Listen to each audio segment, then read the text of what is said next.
So, I got a quick word for you. I just got home from church, but I had this word for the past, I didn't just get it. Let's put it like that. I'm not going to lie and say when I got it, but I've been got it, okay?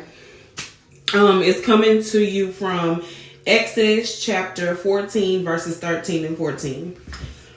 And Moses said to the people, "Do not be afraid. Stand still and see the salvation of the Lord, which he will accomplish for you today. For the Egyptians who you see today, you shall see again no more forever.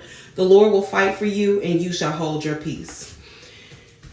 I'm just here to tell somebody today, the Egyptians that you see today, you will see no more, okay?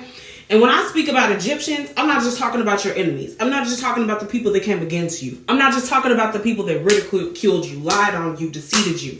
I'm talking about the Egyptian of defeat, the Egyptian of insecurity, the Egyptian of not being enough, the Egyptian of abandonment, the Egyptian of lack, things of that nature. There's Egyptians, the Egyptian of poverty, the Egyptian of the lack mindset, the Egyptian of backsliding. Egyptians come in all forms. It can be physical. It can be a spiritual Egyptian. It can be a mental Egyptian. So anything that comes against you or hinders you from who God has called you to be is an Egyptian in your life.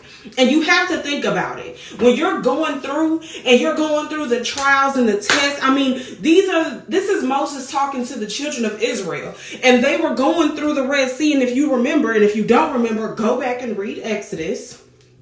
Read your Bible.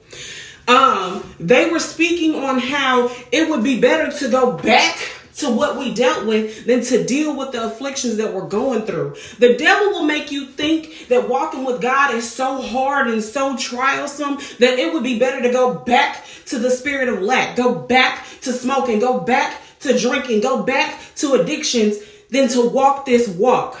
Yea, though I walk through the valley of the shadow of death, fear no evil, for God is with you. You have to know that every step you take, you're getting there. Nothing good comes easy. If it comes too easy, I don't want it. I want something I got to trial over, something I got to pray over, something that's going to break me down to my knees. Because once it breaks you down to your knees, what are you in? The spirit of surrender. Now you're on your knees. You're praying. You're fasting. You're thanking God. You're trusting him. You have to put in that work. If you're not willing to put in that work, you're not ready for the miracle. You're not ready for the next step. Put in that work for what God has for you. I promise it will not come to you in vain. Thank him in advance because it's a purpose in that path.